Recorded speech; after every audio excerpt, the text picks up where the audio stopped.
before I begin, I guess I want to thank the Blythe Institute and all those involved for organizing the event. More specifically, Jonathan and the review committee for accepting my abstract and inviting me to speak and share my ideas, especially among such an excellent panel. And of course, I want to thank all of you in the viewing and listening and for participating. I was glad to see that many of the ideas that we're sharing here actually converge at one level or another, and perhaps maybe at different loci, but definitely agree to some degree.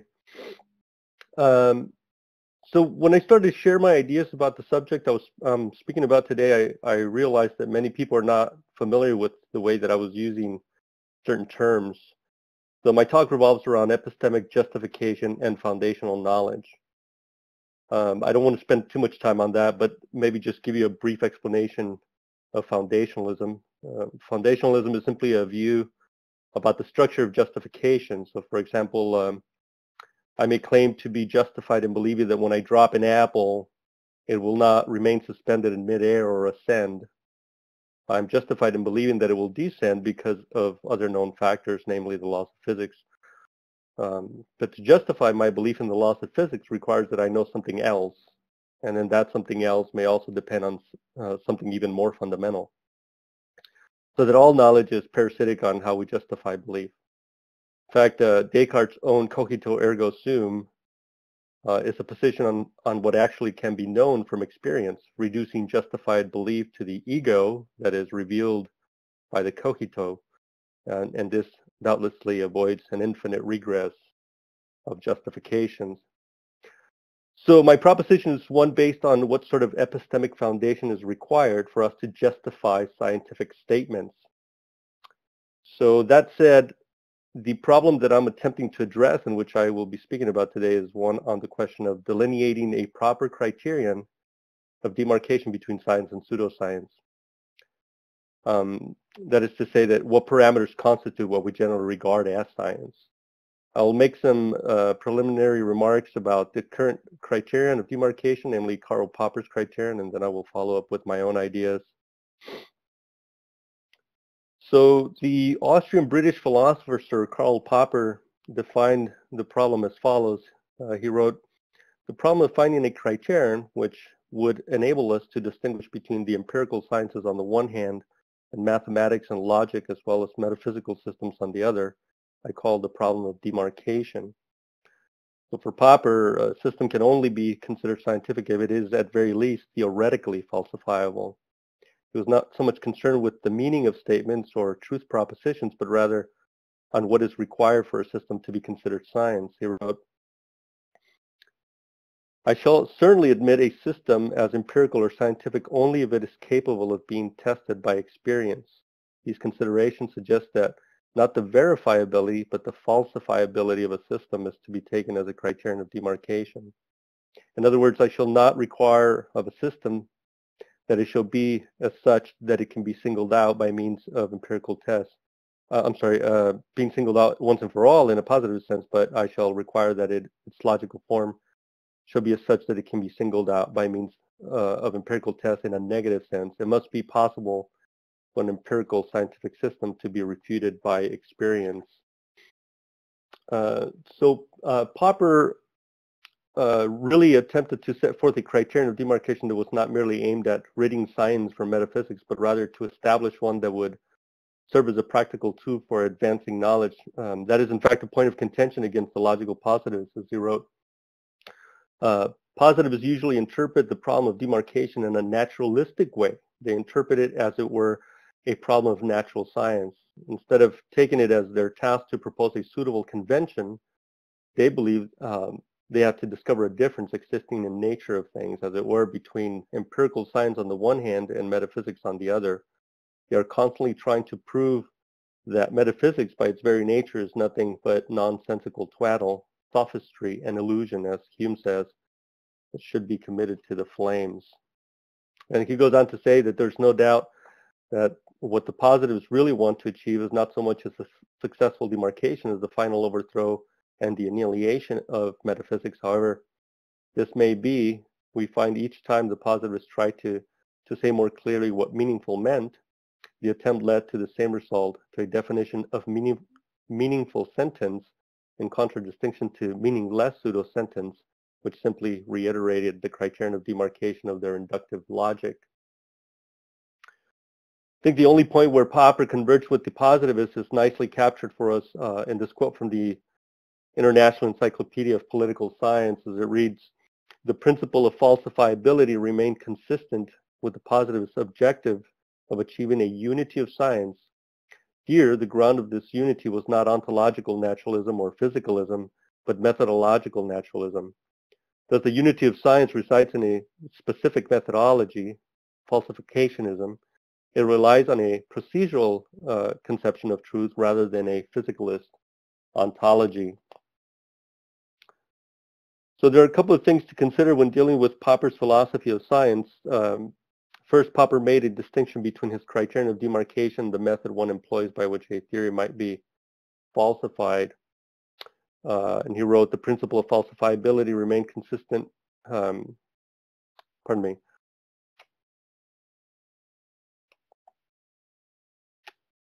We must clearly distinguish between falsifiability and falsification. We have introduced falsifiability solely as a criterion for the empirical character of a system of statements. As to falsification, special rules must be introduced which will determine under what conditions a system is to be regarded as falsified. So to falsify something requires specific rules. Falsifiability is simply the actual criterion. So the second thing to consider is what Popper regarded as the inner subjectively tested statements. And again, he wrote, "My use of the term objective and subjective is not unlike Kant's. He uses the word objective to indicate that scientific knowledge should be justifiable independently of anybody's whim. A justification is objective if in principle it can be tested and understood by anybody. If something is valid," he writes, "for anybody in possession of his reason, then its grounds are objective and sufficient. Now, I hold that scientific theories are never fully justifiable or verifiable, but that they are nevertheless testable. I shall therefore say that the objectivity of scientific statement lies in the fact that they can be intersubjectively tested." And I'll touch a little bit more on that. It almost seems like he's saying that he's a conventionalist, but not at all. So, of course, the implications of scientific theories being intersubjective and devoid of verifiability make it difficult to arrive at any one conclusion. So Popper intends to appease our concerns, as he writes, "For clearly, tests cannot, in fact, be carried on ad infinitum. Sooner or later, we have to stop. I do not demand that every scientific statement must have, in fact, been tested before it is accepted. I only demand that every such statement must be capable of being tested. Or in other words, I refuse to accept the view that there are statements in science which we have decidedly to accept as true merely because it does not seem possible for logical reasons to test them." So by now, it should be clear to us what exactly we are to test our ideas against. Popper doesn't leave this to our imaginations, as he explicitly tells us that the system called empirical science is intended to represent only one world, that is the real world, or the world of our experience. But what is the real world? What is the world of our experience according to Popper? And what sort of questions would we ask if the real world were different? Well, Popper was an anti-conventionalist, so he adopted Alfred Tarski's correspondence theory of knowledge. For clarity, the correspondence theory of knowledge, as it is correspondence theory of truth, as it is commonly known, rather, states that the truth or falsity of a statement is determined only by how it relates to the world and whether it accurately describes or corresponds with it. So Popper's criterion was intended to correct our interpretations of what is observed. He believed that statements were not merely fallible, but that they were, in fact, theory-laden. A good example of this is philosopher Paul Draper's position on metaphysical naturalism. Here's how he defined it during an interview for the Future of Naturalism conference at the Center of Inquiry in New York. He said, metaphysical naturalism is a view that nature is a closed system, that there are no supernatural entities. Of course, the most obvious problem with Draper's statement is that he has arbitrarily defined what nature is. In science, our metaphysical presuppositions drive our methods of inquiry, so whatever our starting point, it should help us guide us in our attempts to advance knowledge. So if we assume nature is a closed system, as Draper suggests, what kind of questions are we logically permitted to ask? So as you can see in this schematic representation, our model of what constitutes science throws presuppositions into the mix, and therefore one is justified to believe that methodological naturalism stays consistent with ontological naturalism, and Popper's criterion of falsifiability is consistent with methodological naturalism. Now, I don't mean to imply that one depends on the other in some hierarchical fashion, but it is certainly true that though scientists like to pretend that science is completely devoid of metaphysical commitments, at its core it is in fact a metaphysical enterprise.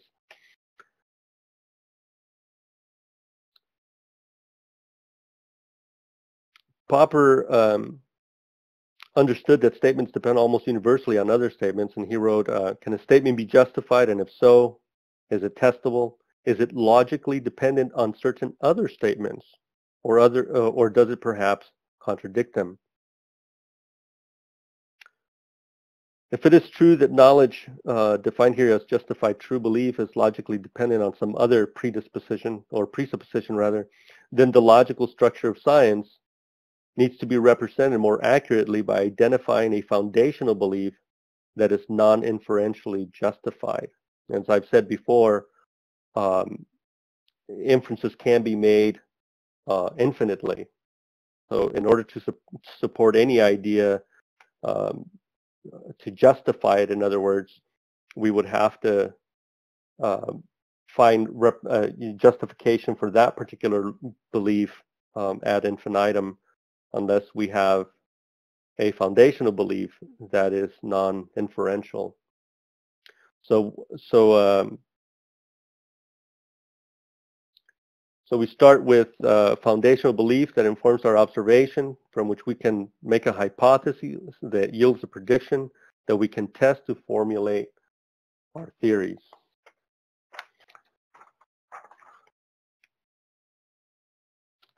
Okay, so I've taken you through a brief description of Popper's criterion of demarcation and attempted, hopefully successfully, to guide your thinking towards seeing the necessity of identifying the core epistemological foundation that drives our scientific methodology.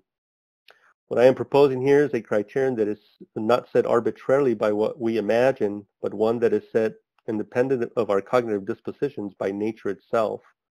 The demarcation is not between science and pseudoscience per se, but between ontological randomness and ontological design.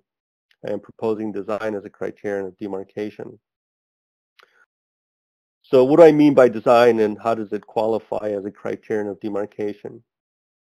The criterion is a means of judging, and therefore it can be used as a standard or a characterizing mark from which we can make judgments.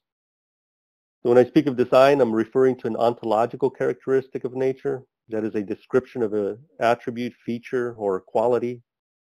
Ontological design, the way that I'm using it, is the contradistinction to ontological randomness. Therefore, design is eutaxological and teleonomic.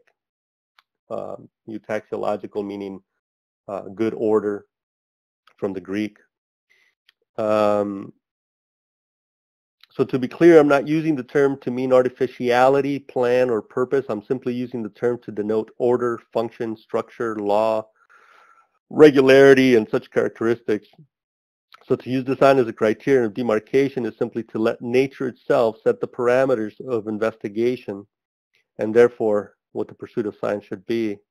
For my criterion, I'm more concerned with the what and not the how of nature. The how of nature is what theories are intended to explain, but we first have to begin with an understanding of what exactly it is that we're attempting to delineate through our methods. So what I'm laying out here focuses on the logical sequence of questions that guide our understanding of things. There are three fundamental questions we should ask when seeking to justify theories. The first is an ontological question. So what is the form and nature of reality, and therefore what is there that can be known about it? The second is an epistemological question. That is, what is the nature of the relationship between the knower or would-be knower and what can be known? And then finally, the third question is a methodological question. How can the inquirer go about finding out whatever he or she believes can be known? So in our attempt to answer the ontological question, ontological naturalism really doesn't have much to say. In other words, it's not very informative to say that nature is natural or nature is physical or that it operates by a nexus of inviolable laws. If we're going to do science, we need to aim our attention on nature's characteristics. In turn, these characteristics should evoke our imaginations as to the methods we use in our pursuit of knowledge. Statements of fact such as the universe exhibits such and such characteristic have a perlocutionary effect, that is, they elicit or evoke a specific action to our methodology. So our criterion then depends not on what we expect from nature, but on the parameters nature sets by its very design. And we know this because design is a self-evident characteristic of nature. It is not imposed. It is therefore properly basic or foundational, non-inferential. In other words, there's no need to consult the laws of physics every time we get out of bed. And also, it is not possible for mind to force structure to an inscrutable or incomprehensible world. So whenever we say, as the conventionalists do, that somehow we impose design into nature, I think that sounds like nonsense, since our mind cannot possibly put order to where only disorder resides. So the foundational belief is formed referentially, that is by our direct acquaintance with it. For example, if I say that I have a headache, my belief that I have a headache is formed by my direct acquaintance with pain. If I say that I had a headache yesterday, it's not by direct acquaintance, but rather by memory. And the last thing is that it is incorrigible. So if I say I believe that P, then P is true. It cannot be undermined by future information. So the nuances of foundationalist philosophy are many, and so I will not cover those here for the sake of brevity, but suffice it to say that the self-evident claim is enough to satisfy the necessity of design as foundational and therefore as a criterion. This brings us to another question. How do we trust our cognitive disposition with respect to our perception of the natural world? Well, we don't. It's not a cognitive disposition that we trust per se, but rather how nature actually works. If nature did not have the type of comprehensibility that we could trust, we would be deluding ourselves to think that we can do science. Our foundational belief is only true if it corresponds with reality. This fulfills the epistemological question. Moreover, design as a criterion of demarcation does not constitute the notion that our acquaintance with nature informs us of all laws, structure, or regularity. It merely gives us the backdrop and thus the confidence to operate within nature, encountering anomalies along the way, but informing us just enough not to hinder that confidence. The methodological question considers our ontological foundation and acknowledges that our direct acquaintance with the world justifies it. So our methods will reflect a commitment to understand the world as it is. So what this means is that conjectures, to use Popper's terms, are not wild speculations, but rather structured inferences aimed at understanding intention. Refutations only follow when our expectations are shown to be imposed to the natural world as opposed to discovered from the natural world. So for example, if we begin with the assumption that nature is a closed system, that is metaphysical naturalism, then we will only attribute causal mechanisms to every question.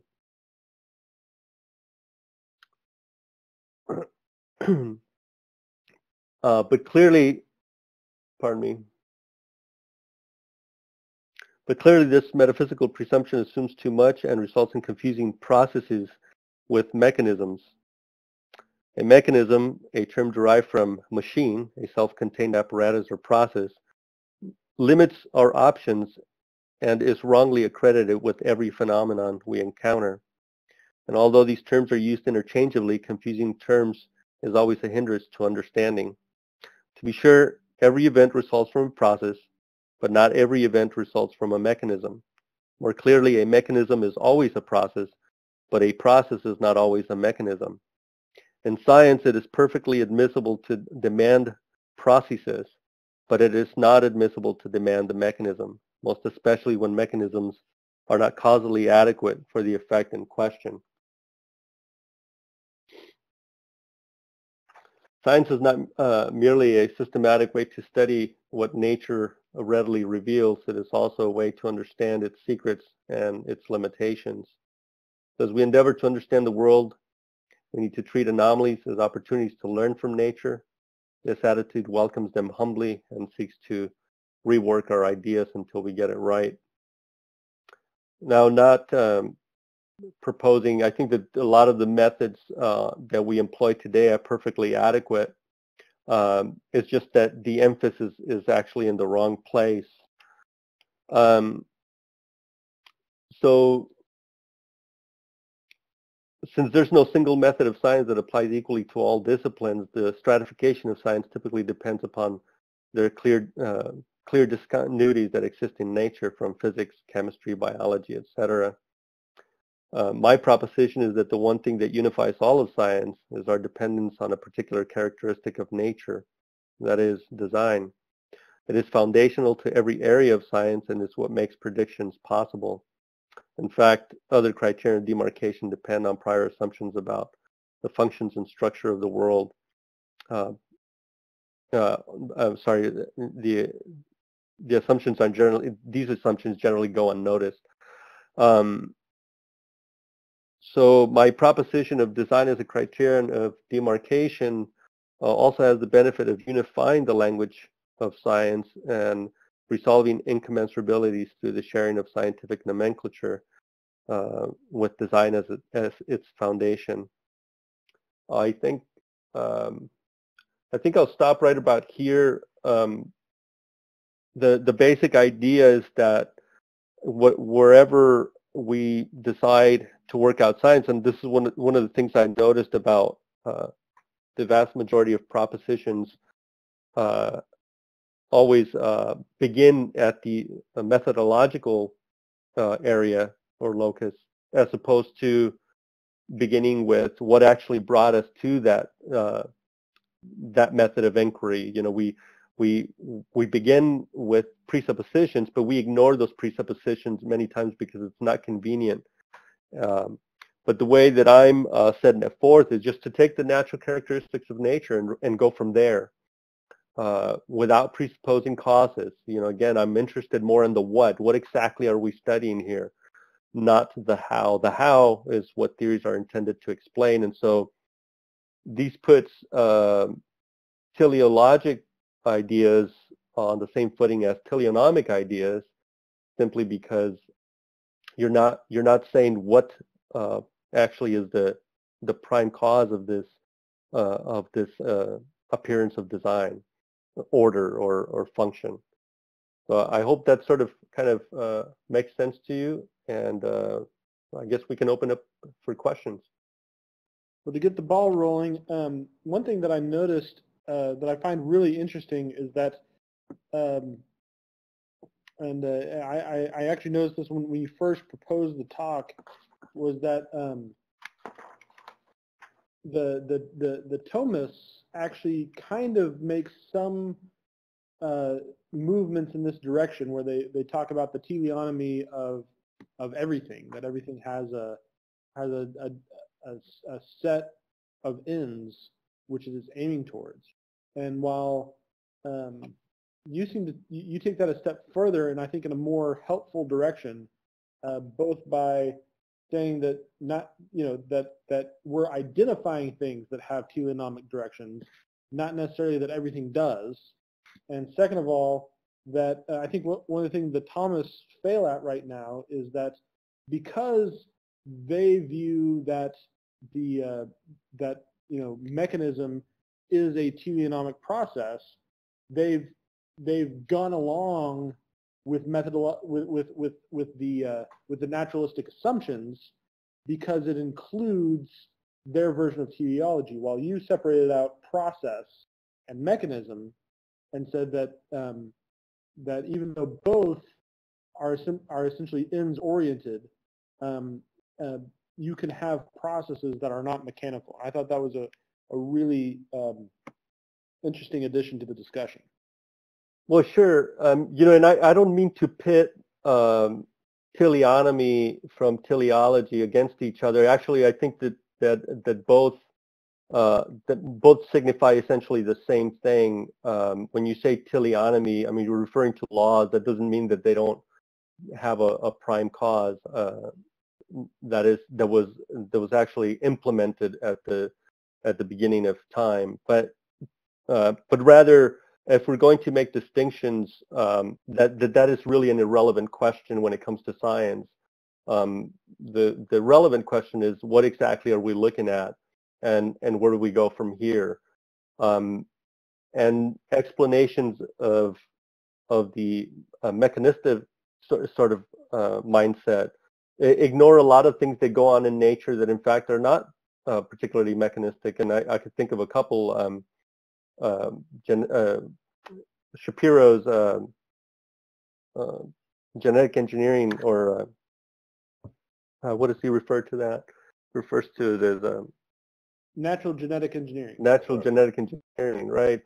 So there's really he's not talking about mechanisms, but rather on the organism itself making the change, where the actual change is it cannot be followed by a mechanism. And so it's still a naturalistic explanation, but nonetheless it is not a mechanism per se. It's a process. Usually I like to give the example that, if you're building your son's tricycle, you know there was a process involved. The process is lost in history, but nonetheless we recognize that there was in fact a process, and I think that that's one of the key issues that gets lost in these communications about teleonomy and teleology. There are things that are very well explained by mechanisms, snowflake formations and so forth, and we can even replicate them. But when it comes to processes of other kinds, they go completely ignored. And so I think that distinction needs to be made. But we can't make any of these judgments without first talking about, what is our foundation? Where do we begin? And if we begin with the idea that nature has a very specific characteristics that we can tease out, then that's what we need to do. We need to let nature itself tell us what direction to go. I found your presentation very interesting. It has points of very much interest. I think everything is interesting. Only some of the ideas are a little more profound and require reading and reflection to understand and ponder what is proposed here.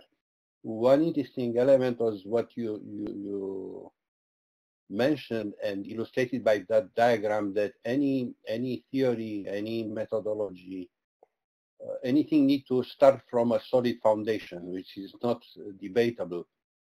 The center foundational beliefs.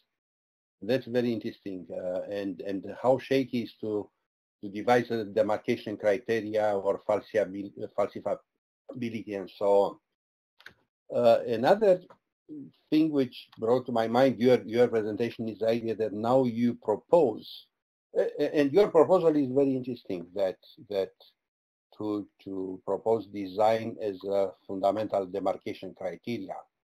But if you oppose this, and I'm favorable to it, but if you oppose that, let's say to materialism, you propose design as a kind of essence, as a fundamental principle, and everything rotates and gravitates around like on an axis in terms of doing science and making value judgments or conducting inquiry, as opposing it to the materialist philosophy in which everything gravitates around matter, and referring to my scale of complexity, matter is very low, while design design can be appreciated only by a human being, which is endowed with intelligence, a very superior form of intelligence. So everything starts from constructs of the mind, and it's very, very interesting to meditate a little bit on your proposal and to. So that's my reaction. Well, thank you. I've looked at this from several angles, and I always when you talk about the scientific method, people always begin first. We make observations, and I'm like, no. What type of observation are we making, and what do we base our basic understanding of that observation? There must be something else, something foundational to that. When we begin with an observation, we're already predisposed to fail because we have prior assumptions. And so if we just take what nature has to offer, what it's yielding voluntarily, then we understand that foundation is actually on design. As I said before, you can't put design where design is not found. Our mind is just not built that way. You can't create order out of disorder mentally. And so I think that methodologies, I really liked Paul Nelson's design triangulation precisely for that reason, is because it is a way in which to employ the criterion that I'm proposing here in a methodological sense. And so I really, really like the way the two would go together, actually. Yes, I'm making a second comment. It seems that you talk about Paul Nelson, which was in parallel with my presentation. In my presentation, there is a little bit of sympathy or parallel between your idea. In my presentation, I propose what I call methodological informationalism and functionalism as an alternative to methodological naturalism. And I claim that this, whatever I call the new methodology, basically is the traditional empirical science. And the main principle of this methodology is to start from observing function. So all scientific inquiries start from identifying function in the natural world, and then descending on the function to identify the machinery which deliver function, and that what are the components of the machinery, interaction, interfaces, and then to understand the mechanism, and then the design, and then to climb back up through synthesis to the what is original design purpose of the machinery which deliver function. So on my side, I propose somewhat function, which is very high, and you talk about design, which are very corresponding things. So on different paths, we promote or we advocate for some similar concepts. Yeah, notice that the vast majority of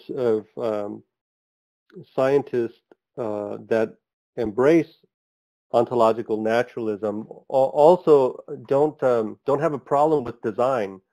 They're referring to teleonomic design, at least in biology, and then of course eutaxological design in the natural world. They recognize that it's there, it's visible, and so I think that this might actually appease both sides, because both have an equal shot at explaining that design. Whether you're a teleonomist or a teleologist, both can take a shot at explaining that design. And if mechanisms are not shown to be able to produce the effect in question, and then they have a positive marker that indicates design, such as the example I had given earlier on a different talk with the structure of DNA. Those sorts of things, demand a different type of explanation than a mechanism. So